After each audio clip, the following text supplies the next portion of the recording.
If you've been following this game for a long, long time, you would know that there's never been a weekend like this. Upset Saturday from coast to coast, and Ryan Sullivan is here to give you the review. Yeah, that's right, Jimmy. Let's get right into this. This year's Hardy Cup was not short on storylines at all. The biggest being, of course, Blake Nill. The former head coach of the Calgary Dinos left the Prehistorics this past offseason after leading the Dinos to 6 Hardy Cup titles over the last 7 years.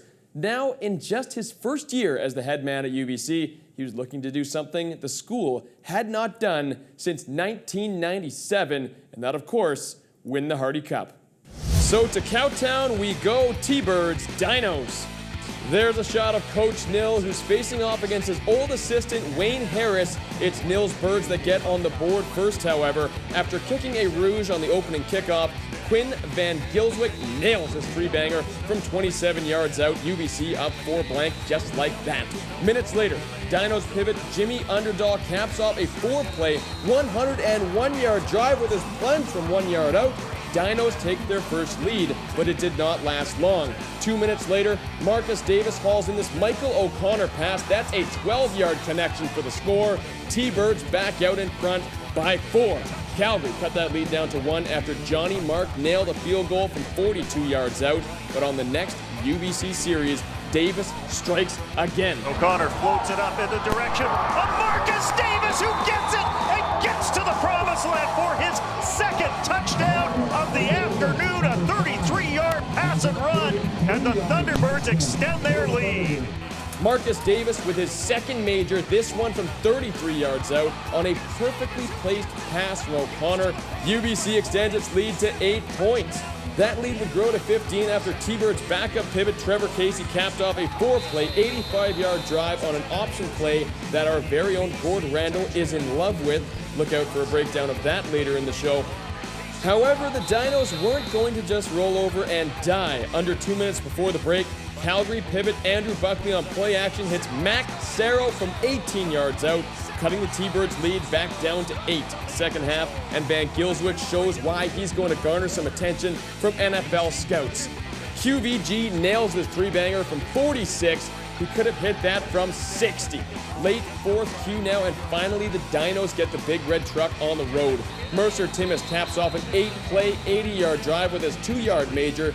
That cut the UBC lead down to 6. Just over a minute to go. UBC forced to punt. Robert Woodson fields the punt. Warren Reese from the Birds comes flying in, knocks the biscuit loose. Then Evan Horton pounces on it, and that, my friend, ices many things. That leads to another Van Gilswick field goal, which officially ices the game for UBC. So much ice, Blake Nill goes into his old stomping grounds and pulls out a Hardy Cup championship, making the Dinos extinct with an 8-point win.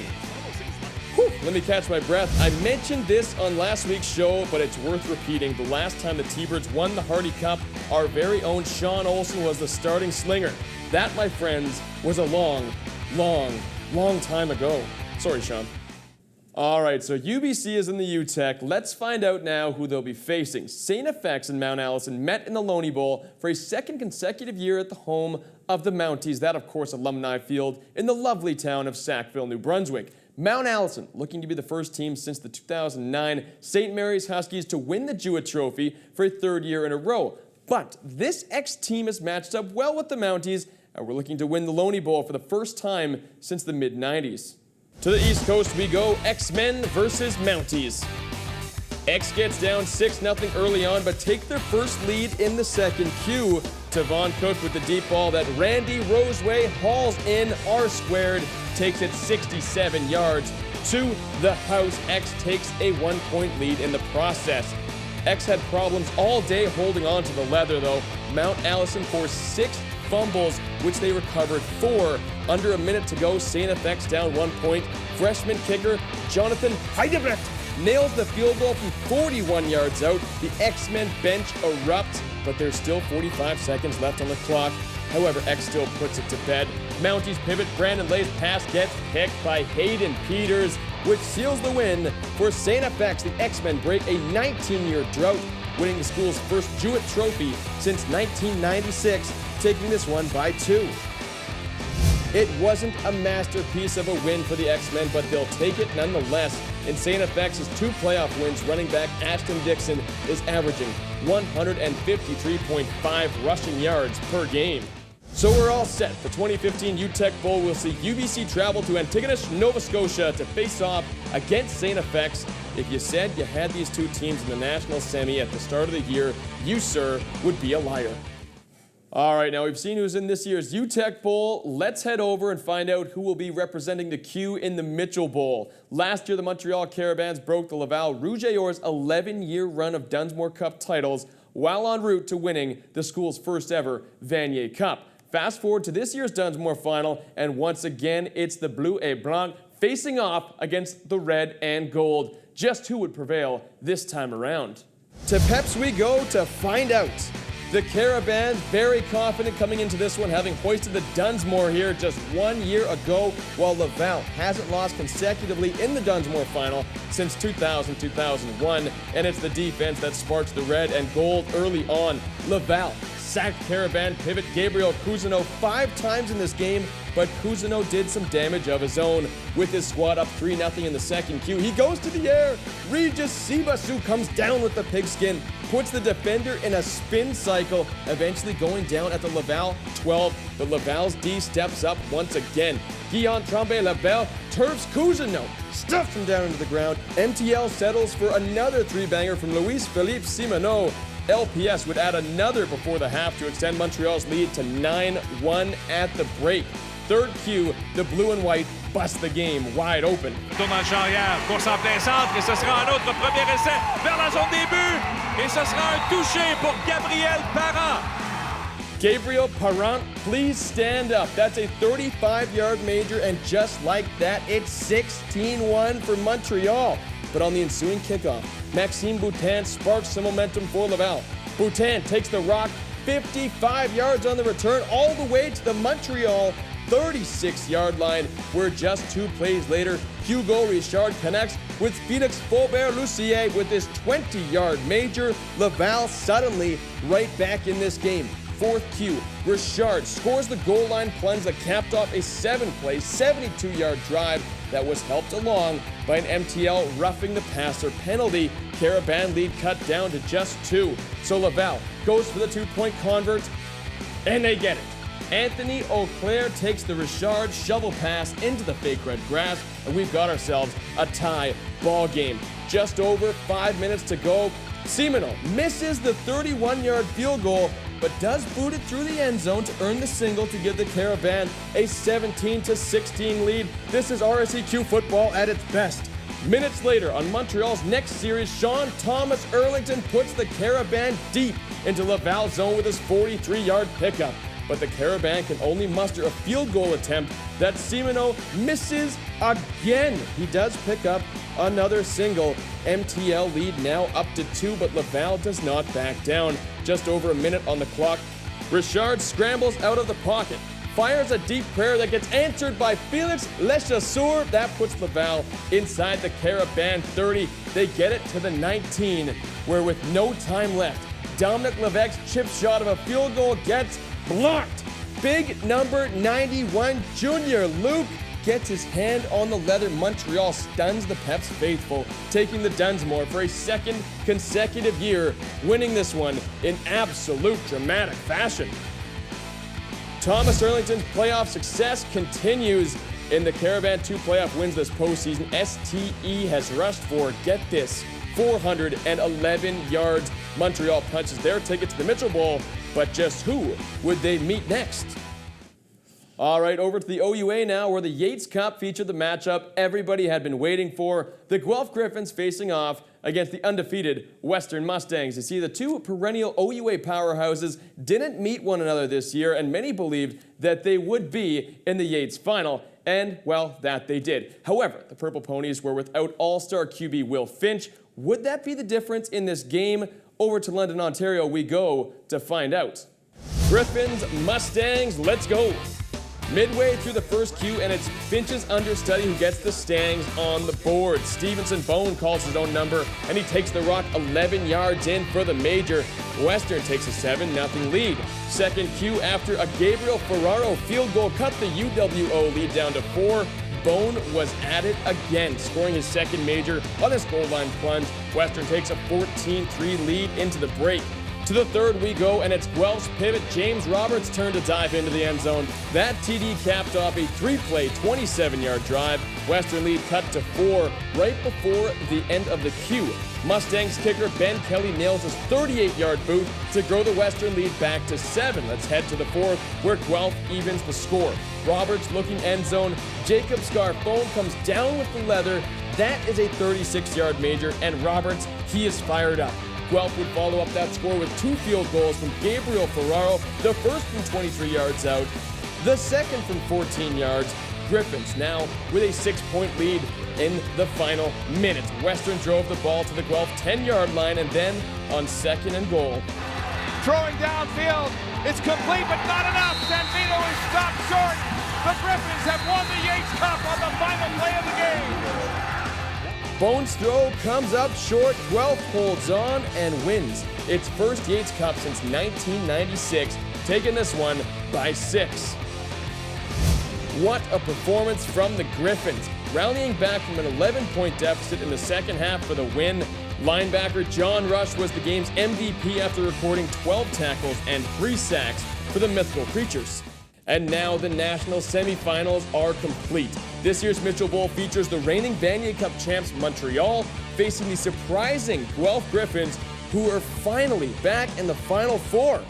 What an incredible weekend of action we just recapped. But after all the excitement, there's a little more to go around. That's right, it's the time in the show where we welcome in the stars. Here's 2009 Vanier Cup champion Gord Randall and 1997 Vanier Cup winner Shawn Olson in this week's edition of X's and Olson.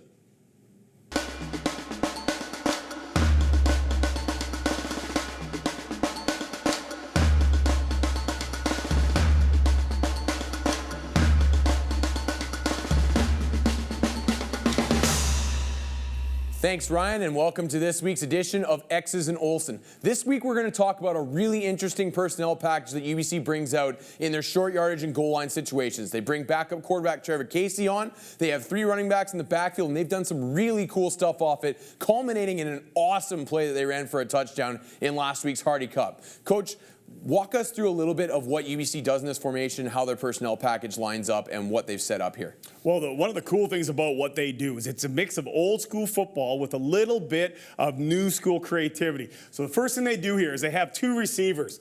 They take everyone else off the field and they put their 2 receivers typically to the wide side of the field. Put Marcus Davis into the backfield, okay, at one of those spots. You have a fullback in the game, you have a tight end, and you have Banger here in the backfield. They flop their tackle over to the strong side of the formation, which makes him eligible, these 2 guys eligible over here, and you've got the 3 backs in the backfield eligible, and you've got a very powerful one side of the line. This allows them to do some creative things in the run game. Let's roll the next clip. All right, here you go. You see Alec Pinnell moving over here. Let's roll this clip forward just a little bit. Pause it right there. You got Alec Pinnell right there. So you can see you have 1, 2, 3 offensive linemen over to the strong side of the formation. This is Edgar Nelson. He's a tight end to the backside, which makes him eligible. Real simple play here. Dive to set everything up. We're just going to run the fullback through the A-gap here. Simple handoff, not meant to make big yardage, but is one of the key plays that set the stage for the entire package. Let's roll it forward. Here you go. You see Trevor Casey getting under center. Quick dive. Liam Haim up the middle, A-gap. Nothing fancy. Simple dive with an option fake off the backside. Core play for this package. Let's go to the next play here. Okay, so on this clip here, you're going to see counter. You've got Banger in the backfield. He's your power runner. They put him in a spot that's going to allow him to get the ball and go downhill.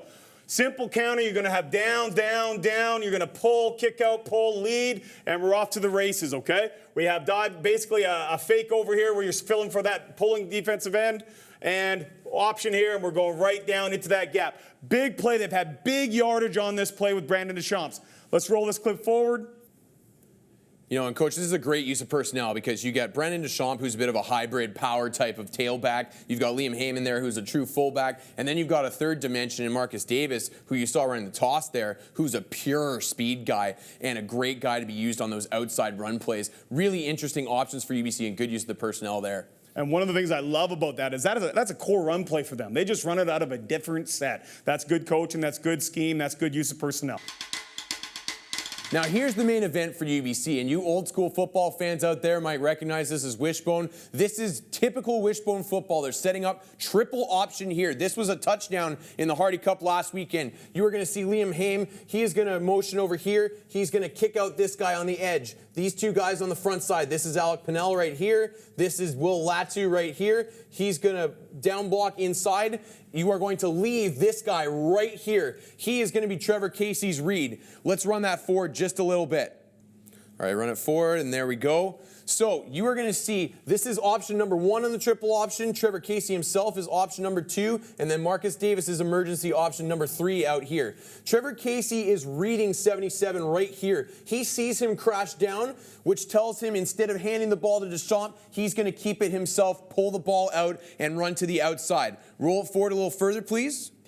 So Robinson, 77, crashes down, actually gets blocked by Alec Pennell, even though that wasn't part of the scheme. He screws up this whole play for Calgary. Once Trevor Casey gets to the edge here, he's reading this block right here. Haim is supposed to kick Dr. Kasama out like he does here, but if Kasama were to be across in here and squeeze this gap, Trevor Casey does have Marcus Davis as an extra outlet to pitch to on this play. So if you were to see Dr. Kasama in here, you would see Trevor Casey pitch the football right out here, and Marcus Davis would walk in for an easy touchdown. Awesome play design. UBC has 3 different options depending on how Calgary plays this, and in a goal line situation, this is just about unstoppable. Let's watch the rest of the play through. And you see Trevor Casey just walks into the end zone easily for the touchdown. The big mistake there by 77 Robinson on the front side, but even if he plays this properly, UBC has a contingency plan in place to beat him with it, and that's why watching this play live, I loved it, and watching it on film, I love it even more. Thanks for watching this week. It was an awesome segment. Back to you, Ryan. Thanks. Coming up, more from Randall and Olson as the panel break down the weekend. Stick around.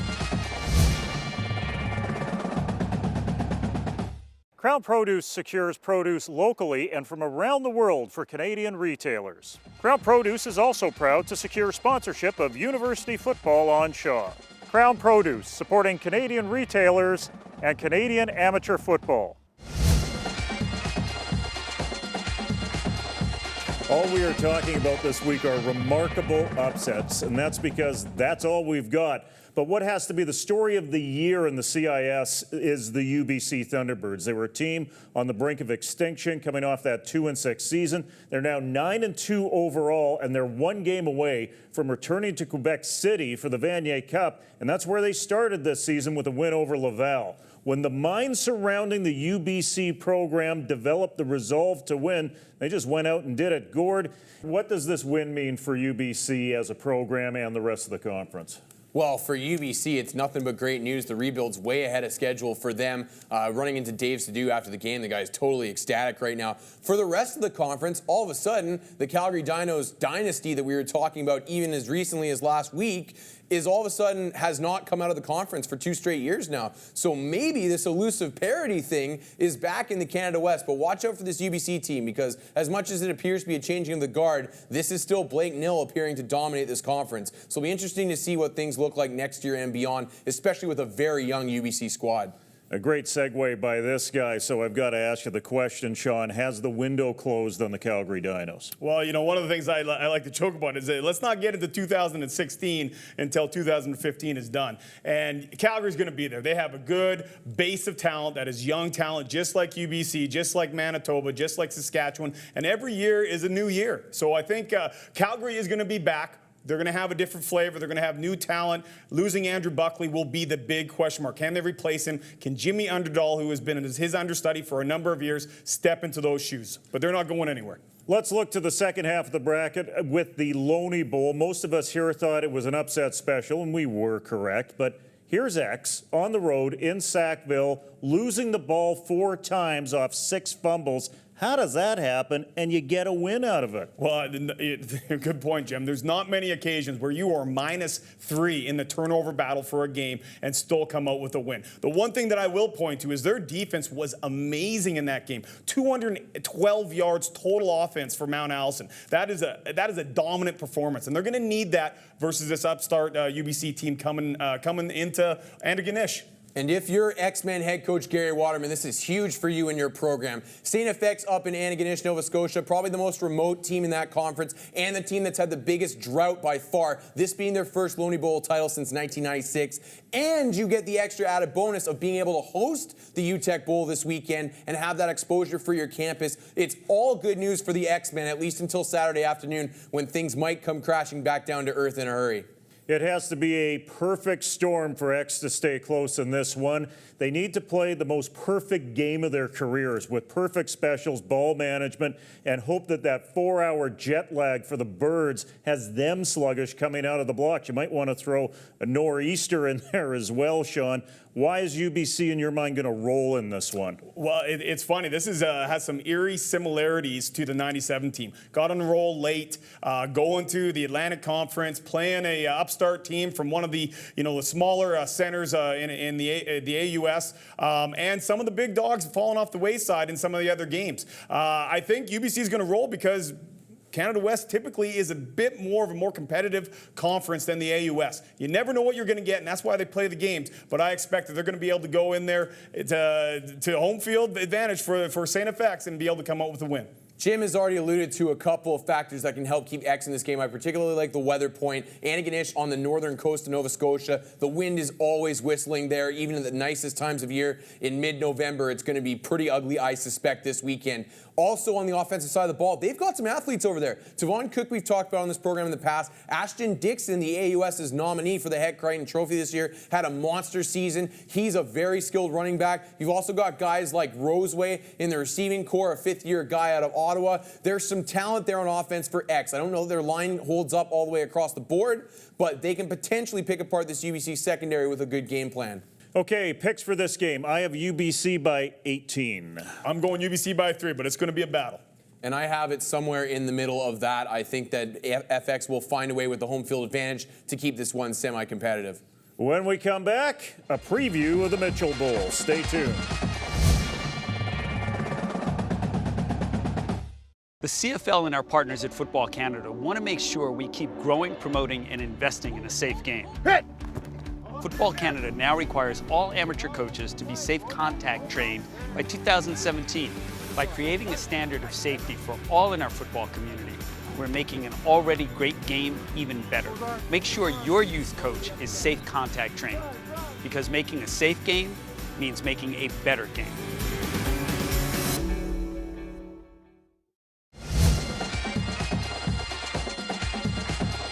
Welcome back, everybody. It was red versus blue, and blue it is for a second straight year as tickets for the Vanier Cup in Quebec City flow on to StubHub.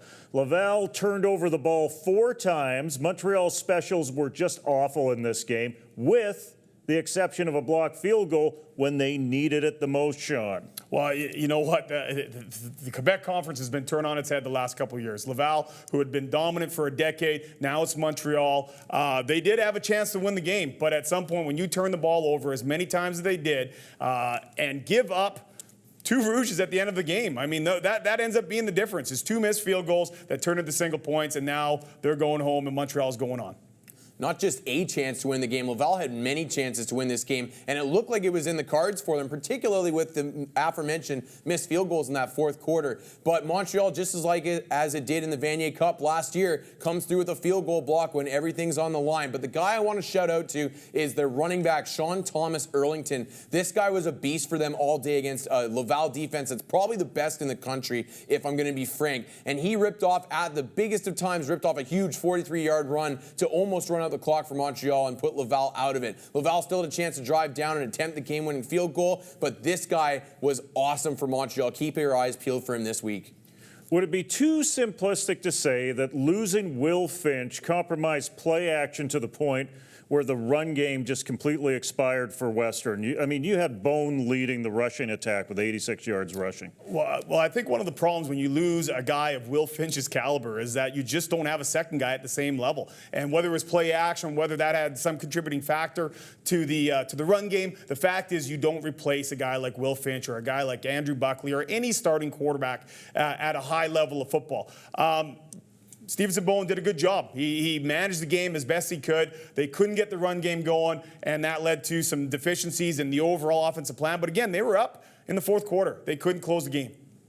Yeah, this is the second year in a row, and we were talking about Stevenson Bowen's abilities on last week's broadcast. I was building him up as a guy that could get this done. But this is the second year in a row that Westerners look like a completely different ball club with Stevenson Bowen at the helm instead of Will Finch. And it was a disappointing effort for them, particularly on their home field. On the Guelph side, the key for them all year has been how they take care of the ball on offense. They did a good job of that and a good job of putting up the points when it mattered the most and weathering that crowd at TD Stadium, which can be a very hostile crowd at the best of times. The stars aligned for Montreal last year. Now they have to go on the road this year, and they have to go into the OUA. That is never easy. They just survived that hornet's nest at Peps. Does that help them?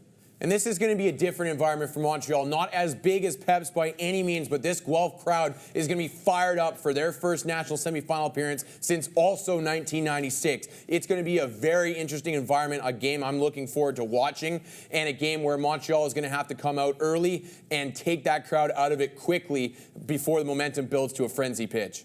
So Guelph's been building this program for the last 3 or 4 years for this moment in mind. Coach Stu Lang has put a lot of resources, time, and effort into creating the environment and the team that he has on the field right now. Dominant defense is going to come down to how the quarterback manages the game. He had 1 turnover this past week, 50% completion. He's led the conference of the OUA in interceptions all year. If he can manage it and let specials and defense be the guy that shoulder the load, they have a chance versus Montreal. Well, I'm a big believer in Danny Machocha and how his staff knows how to balance the scales on offense. Now, it could be Erlington or it could be Cousineau at quarterback as the star of this one. So with my pick, I say Montreal by 1. Now, the last time on the UTEC Bowl pick, you didn't even give us a point spread.